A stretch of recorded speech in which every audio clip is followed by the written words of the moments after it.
வணக்கம் நிக்கிதா. தூத்துக்குடி மாவட்டம் ஸ்ரீவைகுண்டம் அருகே கருங்குளம் பகுதிக்கு அருகே உள்ள கிளாக்குளம் தாதன்குளம் சாலையில் கடந்த சில மாதங்களுக்கு முன்பு புதியதாக தார் சாலை போடப்பட்டுள்ளனர்.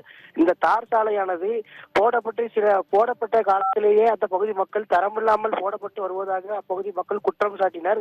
ஆனால் அதனை எந்த ஒரு அதிகாரிகளோ அரசியல்வாதிகளோ அதை பொருட்படுத்தாமல் தொடர்ந்து பணிகள் நடந்து வந்ததாக அந்த பகுதி மக்களால் குற்றம் சாட்டப்பட்டு வந்தது. இந்த நிலையில் இன்று காலை அந்த பகுதிக்கு ஒரு கனரக லாரி ஒன்று அந்த பகுதிக்கு வந்துள்ளது.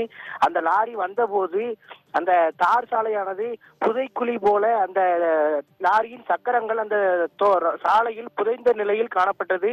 தொடர்ந்து அந்த லாரி அந்த ஊருக்குள் செல்ல முடியாமல் திரும்பி சென்றதாக கூறப்படுகிறது.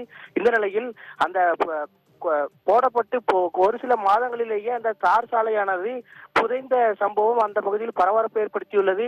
மேலும் இந்த சாலையானது அரசு விதிகளுக்கு உட்பட்டு போடப்பட்டதா அல்லது வேறு ஏதேனும் குற்றச்சாட்டுகளுக்கு உள்ளாகி அந்த பணிகள் சரிவர நடைபெறாமல் இருந்ததா என்பது குறித்து உரிய விசாரணை நடத்த வேண்டும் என அந்த பகுதியை சேர்ந்த பொதுமக்கள் நமது சத்தியம் தொலைக்காட்சியின் வாயிலாக தமிழக அரசுக்கு கோரிக்கை விடுத்துள்ளனர். நிக்கிதா.